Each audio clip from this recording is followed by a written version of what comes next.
8h17 sur Europe 1. Bonjour Manon Aubry. Bonjour. Chef de file de la France Insoumise au Parlement européen. Merci d'être en ligne avec nous ce matin sur Europe 1, Manon Aubry. J'ai une première question à vous poser, elle est toute simple et elle fait référence à l'actualité ce matin. Est-ce que vous voteriez, vous, Manon Aubry, la proposition de loi de Sacha Houlié, député de la majorité présidentielle, qui souhaite accorder le droit de vote aux étrangers hors Union européenne pour les élections municipales ?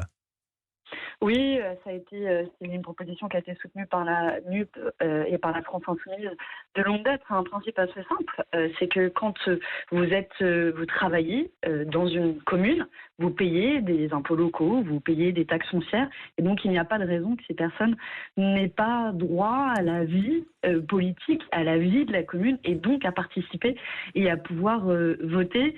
Je constate que la proposition de Sacha Houlié, ceci dit, a fait un tollé au sein de la majorité. Je crois qu'ils ont des questions ou des débats à avoir entre eux, parce que l'aile gauche essaie d'exister avec beaucoup de difficultés. J'espère surtout qu'ils iront au bout. Parce que je me souviens de la dernière signature de Sacha Houlié, c'était pour la taxation sur les profiteurs de crise, un amendement qu'ils avaient signé à l'Assemblée nationale et qu'ils ont ensuite retiré. Donc je souhaite une chose, c'est qu'ils aillent au bout. Mais justement, vous faites part déjà des réactions que cette proposition a suscité depuis hier. Mais est-ce que c'est bien le moment d'enflammer le débat politique sur cette question, Manon Aubry ?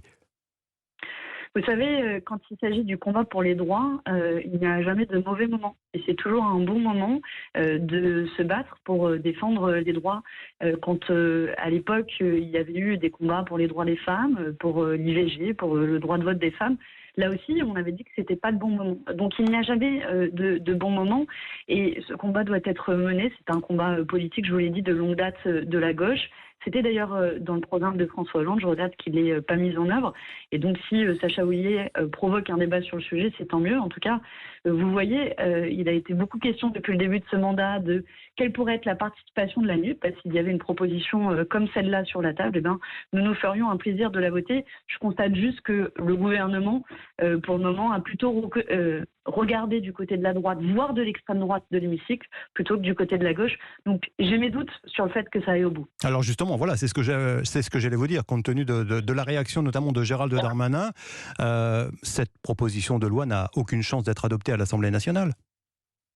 Oui, et on voit très bien ce qui se passe derrière. C'est que vous avez un combat d'arrière-pièce sur la succession à la République En Marche, sur qui peut peser. On voit qu'aujourd'hui, les poids lourds de la majorité sont des poids lourds de droite. Et Gérald Darmanin m'avait bien fait rire, je crois qu'il l'a dit il y a quelques jours, qu'il était un représentant qui menait une politique dans l'intérieur de gauche. Bon, tout le monde voit bien, et Sacha Houlié le premier, qui mène une politique de droite. Il tente d'exister. Bon, je laisse leur débat interne pour eux. Nous, ce qui compte pour nous, c'est quelles avancées politiques on peut gagner concrètement. Je vous l'ai dit, celle-là, on la voterait. Comme on s'est battu à l'Assemblée nationale sur le pouvoir d'achat et comme on continuera à le faire dans les semaines et les mois qui viennent à l'Assemblée.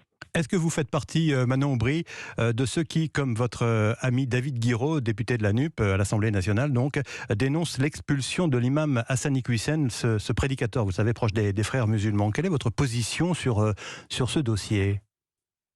Vous savez, moi je suis une fervente défenseur de l'état de droit.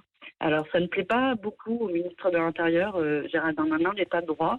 Mais dans un état de droit, quand on tient des propos inqualifiables, honteux, un appel à la haine contre le droit des femmes comme cet imam, on doit être condamné par la justice. Et je le souhaite et j'espère qu'il y aura des procès en la matière. La justice s'est prononcée sur la décision d'expulsion. Le tribunal administratif a dit qu'il ne devait pas être expulsé et que cette décision doit être respectée. Donc je me tiens aux décisions de la justice et je pense qu'il faut être assez ferme en la matière et je regrette que Darmanin ait fait de cette histoire une vulgaire séquence de communication. Et si le Conseil d'État confirme cette expulsion en appel ? Eh bien, de nouveau, je me tiendrai aux décisions de l'état de droit, mais je crois que la décision du tribunal administratif est extrêmement claire en la matière. Alors, on parlait des remous au sein de la majorité à propos de cette proposition de loi de Sacha Houlié sur le droit de vote des étrangers. Vous n'êtes pas épargné non plus, vous, par les remous au sein de votre alliance à gauche avec Jean-Luc Mélenchon. Notamment, je fais référence à ses récents propos sur la Chine. Jean-Luc Mélenchon qui a réaffirmé cette semaine sa position selon laquelle il n'y aurait qu'une seule Chine et que Taïwan en est en quelque sorte une composante, dénonçant par là même la provocation de Nancy Pelosi qui s'est rendue à Taipei. Ce type de déclaration, est-ce que ça fragilise pas un peu l'alliance à gauche, Manon Aubry? Vous savez, Jean-Luc Mélenchon, il n'a fait qu'une chose, qui a rappelé la position de la France depuis très longtemps, qui est partagée par tous d'ailleurs, y compris par le gouvernement. Et il pointait du doigt la visite de Nancy Pelosi, qui était périlleuse, qu'elle a jeté de l'huile sur le feu dans un endroit qui est hautement inflammable. Joe Biden lui-même, le président des États-Unis, ne souhaitait pas cette visite.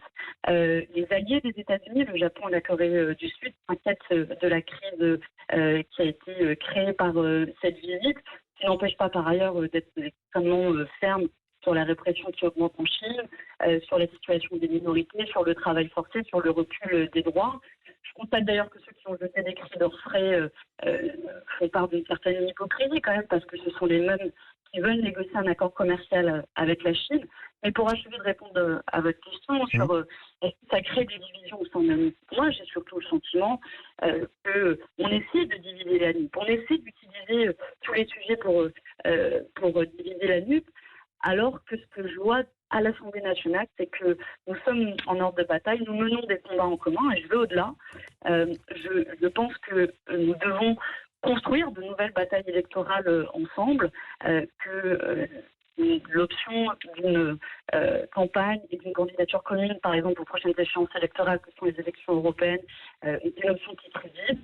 Il faut travailler sérieusement. J'ai négocié le programme de la NUP, dans lequel on a négocié le chapitre sur les questions européennes. On a réussi à avoir un programme commun avec beaucoup de propositions relativement concrètes, et je pense qu'on doit y travailler dans les 2 années qui viennent pour continuer à mener ces batailles et ce travail en commun à partir du moment où on a un accord sur les objectifs et la méthode. Enfin, il y a quand même quelques tiraillements qui sont nés de ces déclarations sur la Chine, comme sur cette proposition de résolution déposée par vos amis députés à l'Assemblée nationale, condamnant Israël comme un État pratiquant l'apartheid et dénonçant la supériorité d'un groupe racial juif.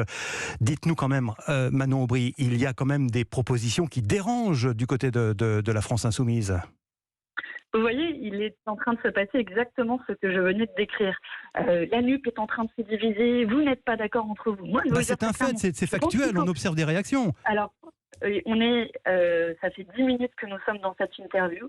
Vous n'avez pas parlé de tout le combat que la NUP a mené main dans la main, unie à l'Assemblée nationale, pour le pouvoir d'achat des Français, pour augmenter les SMIC à 1 500 € net, pour taxer les profiteurs de crise, comme tous les États dans le monde sont en train de le faire, y compris les États les plus libéraux, pour bloquer les prix de l'essence qui augmente.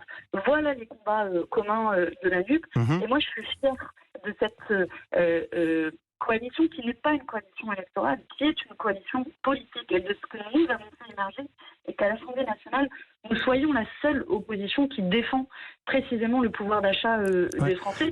C'est ça la réalité de la NUP dans les combats politiques, dans les combats à l'Assemblée nationale et au Parlement européen. Et vous l'auriez signé, vous, cette proposition de résolution sur Israël ? Je vous l'ai dit, moi je préférais une approche qui est collective, donc qui peut réunir l'ensemble de la NUP. Ceci étant dit, je crois que cette résolution, hasard du calendrier, hasard malheureux du calendrier, elle a quand même posé des questions sérieuses qui sont les attaques répétées d'Israël vis-à-vis de la Palestine, qui ont fait en 2 jours plus d'une trentaine de morts, dont des enfants de 8 ans. Qu'est-ce qu'ils ont demandé à ce conflit qui dure depuis des décennies, qui n'ont même pas connu les origines de ce conflit? Je regrette d'ailleurs que la France n'ait pas condamné ces attaques, qui est une violation du droit international, qui est une violation des résolutions de l'ONU, et je pense que nous devons continuer à travailler, à trouver une issue pacifique, difficile mais pacifique à ce conflit. Merci Manon Aubry, merci d'avoir été en ligne ce matin pour les auditeurs d'Europe 1. Je le rappelle, vous êtes chef de file de la France insoumise au Parlement européen. Merci et bonne journée.